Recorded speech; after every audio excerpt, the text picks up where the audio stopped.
Hey, I'm Lashana Guy, and this is Good News Only, the show where we celebrate the stories that uplift and inspire and bring us all together.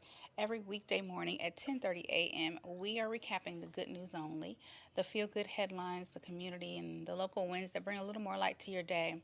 And I want to hear from you too. So, if something good is happening in your world, a personal victory, a community success, a birthday, or just something that made you smile, send me an email to news25 at week.com and let me know what your good news is so that I can share it right here with everybody on the show. Also, you can follow me on Facebook now and share your good news there as well. That's 25 News, Good News Only. You can send me your good news in the messages, or you can comment on the Get Ready or Get, I don't know why I always say that, Get Personal with Shauna videos that I post there each week. And you can also continue to participate in the conversations we start right here. So today's show is full of good news. As always, for starters, today is National Gin and Tonic Day. For those of you who drink that, I don't, but it is a little fermented beverage, so I'll try it. Somebody somewhere needs it. It's Drink 30 somewhere. Today is also National Name Yourself Day. Sometimes I think about that. People, when I was growing up, they would always, ask the question, like, what would your name be if you could name yourself? Like, if you could choose, what would you name yourself? I've always had a hard time choosing a name. Nothing inspires me, except maybe I would just shorten my name instead of it being Lashana, which I mean, I go by both, and I actually like Lashana, but maybe I would just make it legally Shauna. I think Shauna fits me. I love my sister's name. My sister's name is Kristen. And I don't know why I love her name, but I love her name. But I don't think I would want to be named Kristen. I don't think it fits me. But if you could choose your own name for National Name Yourself Day, what would it be? Send me an email, news25week.com, and we will read and discuss some of them. No other name I think inspires me. No other name is different enough. I would like a different kind of name. I wouldn't want to be, no offense to all the Jessicas out there, I wouldn't want to be a Jessica. I have a sister named Jessica as well. And I do like that name. I just don't think it fits me. So I think I'll stay with Shauna. But what's yours? Let's talk about it. It's also National Mature Women's Day. So to all of you mature ladies out there, happy National Mature Women's Day. And it's also National Unicorn Day. Do with that what you will, but happy National Unicorn Day. And moving on. Oh, you know what? What's interesting is for it to be a National Gin and Tonic Day. It's also National Alcohol Screening Day. I mean, why do we need that? But that's what it is. And we don't need to necessarily be reminded of the good time we had, but that's a day. So happy National All the Things Day. So coming up after the break, we have some good news for normal police, for their department and first responders. That's going to be pretty cool to talk about. We're also talking about some kids who are playing tennis, learning to play tennis in a pretty unique way, and what that's all about. I think you'll enjoy that story as well. And then we're going to be talking about a special dancer who has a lot of heart and is overcoming what many may look at as obstacles, but she's looking at in a different way. So I think you'll enjoy that one as well. And then we are going to talk about an Able Day, Able Sports, very fitting for today's show. We'll have more good news only after the break.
Welcome back to Good News Only. You know, today I was looking at myself. I'm a little shiny.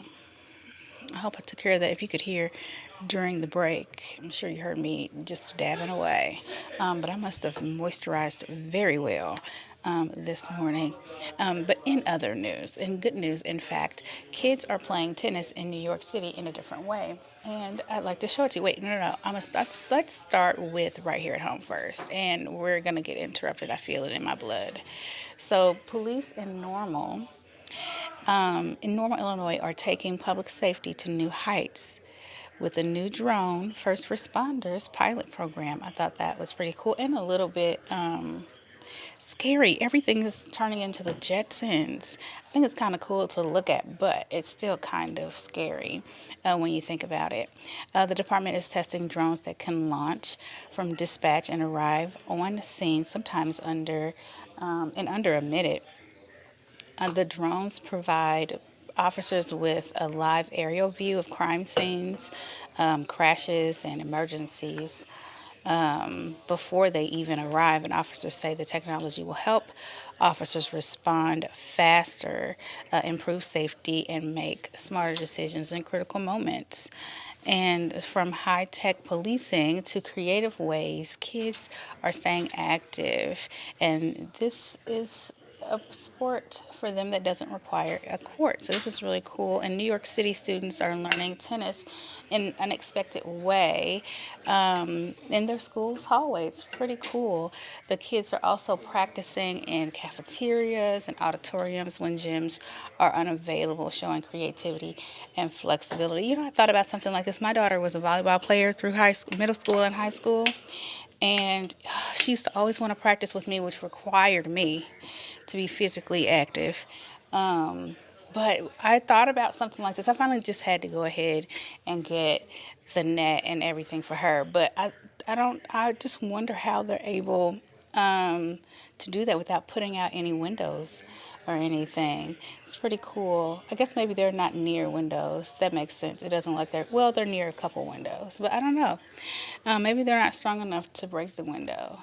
I don't know, but I think it's pretty cool. I'm glad they get the opportunity to do something like that. You can just see how happy they are, the joy on their faces to be able to do this. This is actually not a new program for them. The One of their coaches now is he's a former participant of 20 years ago now, actually. And they say that they're excited to be able to continue the program in this way.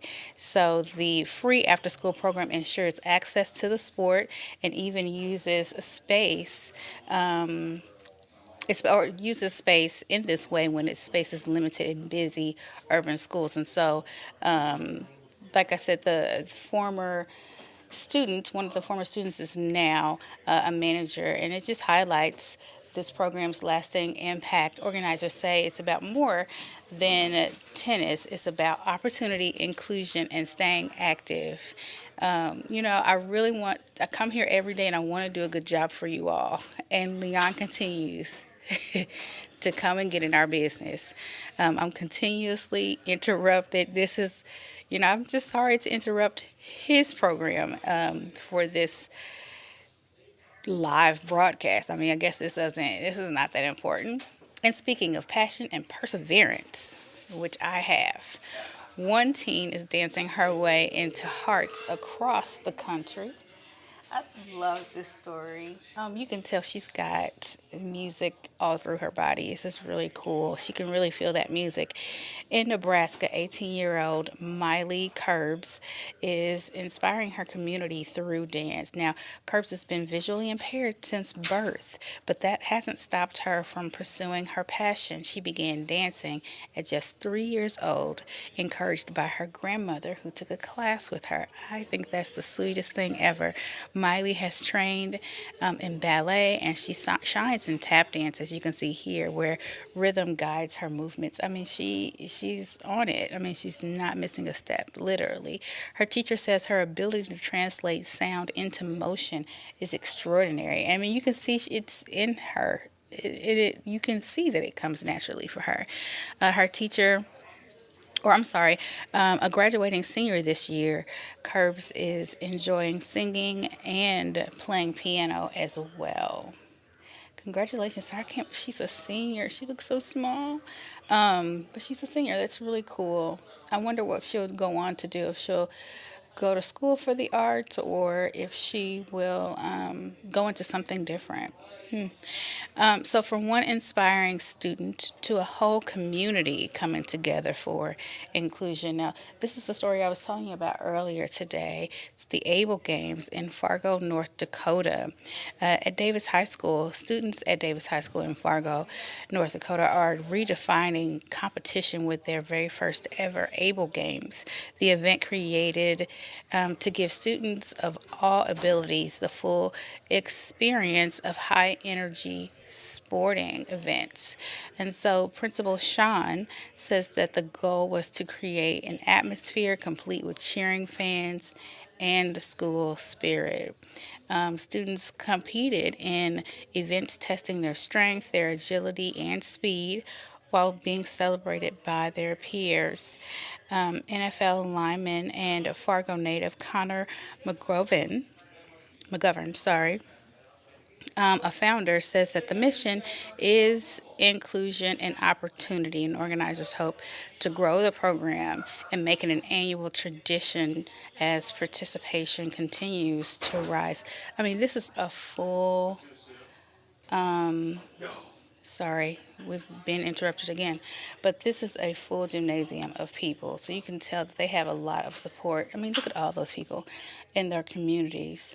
I'm sure they enjoyed being able to come out and do something that, not everybody is able to do in mainstream high school sports. And then to be able to have those same people cheering them on. Today is just an interesting day. At 25 News, that he ran from the camera. Yeah, he ran from the camera. I'm gonna hand in my resignation, and I know this is good news and that's bad news for you all, but I think my talents will be better suited else at home. How about that? At home. Yeah, yeah. Yes. I thought we just got over that, just got out of that phase. But this is what they do. They hook you and then they start showing out. I decided to stay a little bit longer, and now he's tap dancing during the middle of my broadcast. Literally. It's tap dancing. We're not on that story anymore. We're not talking about tap dancing anymore. We're talking about able sports. Are you able to do any sports? I am. Will I? Probably not. I'll run. I like that. But I got to be in the mood. You got to let me get oiled up again because I'm out of practice. But I will do that. But I'm not, any other sports I'm not doing because I don't understand. I get bored really quick with just going back and forth from one end to any given court to another. Where are we going? I don't really. Have we done a Get Personal with Shauna recently? We get personal with Shauna almost every day, but we haven't really gotten deeply personal in a minute in terms of my recipes and stuff. I do have one that I would like to share soon, but no, we haven't. Why? You had a question? No questions. You just here to interrupt, huh? No real. Did you all see that? This is again. I'm resigning. I'm resigning. I might not need to resign the way he's throwing that at me. I might need to stay in case I need eye care. My goodness. Back to the good news. So look, I wanted you all to see this. I thought this was a cool thing. They're turning this lady is turning trash, our food trash, as a matter of fact, into treasure. And how this happens, I mean, I just can't make it make sense in my mind. It's so cool. So she's a designer. Her name is Annabella Chan, and she's transforming food waste into stunning jewelry creations. Look at that. Well, they look like gumdrops. They're very pretty, but they look like gumdrops. So, using overripe fruits and vegetables, she extracts pigments and infuses them into bioresin to create gemstones. That's so cool. And she's got a whole storefront. That's gorgeous. Wow. She's beautiful. And so Chan highlights that nearly 40% of food is wasted in the West. Her work offers sustainable alternatives, though. What takes nature millions of years, she can replicate in just months with vibrant results. I mean, she has made, look at her jewelry. I love both those rings on her hand. And the one she's holding is gorgeous, but she is beautiful. I'm going to take you back to that. Yes, because now we're talking about something else. So, meanwhile, in Alaska, which I just took you from, thrill seekers celebrated Easter with a splash at the hilltop ski area pond skimming event. That's what some of that footage you just saw there was. But before we go into that, I just wanted to go back to this jewelry. I think it's look at that from all that food waste. I mean, you have to be a very creative, out of the box thinker to think of something like that. Anyway, that's good news. We'll have more good news only after the break.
Welcome back to Good News Only. So, listen, I hope you enjoyed that story about that jewelry.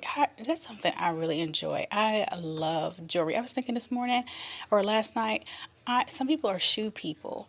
I'm not a shoe person. Like, I don't care. I mean, I see shoes that are cute. I'm like, I like those. I don't even know if I say I want those unless I'm looking for shoes for a particular thing, right? Um, Excuse me. But I wouldn't say, so I wouldn't say I'm a shoe person. I would say I am a jewelry person. I love jewelry. I love stones. I love jewels. I just love the colors. I just love the ornamental element of it. I absolutely love the colors. So that is something that I guess I would have to say I am. I even like just gold, even if there's no stone. I just like the adornments. I love it. Are you a jewelry person? What do you like about jewelry? And you know what? Fun fact about me: I used to work at a jewelry store. I did. I worked at a jewelry store. I think I was 19 or 20. 19, between 18 and 19, I worked at a jewelry store, and that's actually where I ended up finding Taylin, my daughter's name. We'll talk about that one day. And to get personal with Shauna, I'll tell you how I came up with my daughter's name and the spelling. I mean, it sounds normal, but it's not. The spelling is unique. It's actually a German last name. But we'll talk about that another time. Anyway, I worked at a jewelry store and I learned all about diamonds and other precious gems, semi precious gemstones. So it's pretty cool. Probably where my love of such things started.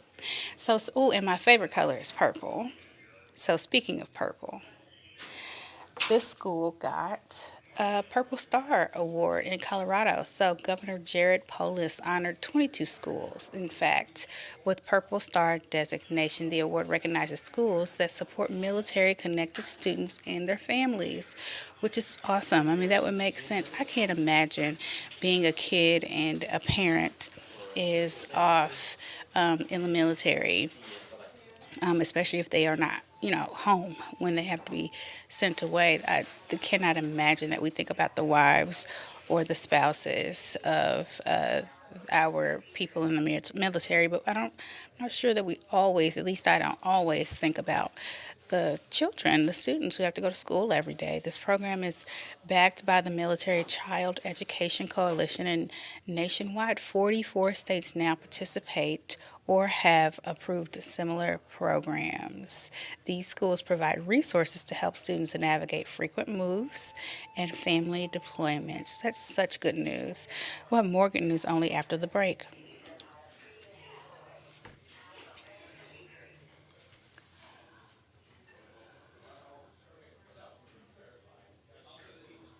Why am I so shiny? Where's my thing?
Welcome back to Good News Only.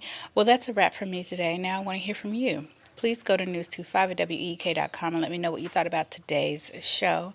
In the meantime, be sure to check out the midday newscast and meet me back here today at 1 p.m., where we will be talking with the host of the Hood Adjacent podcast, Mr. Ray Watson. I'm LaShawna Guy for 25 News. Have a wonderful day.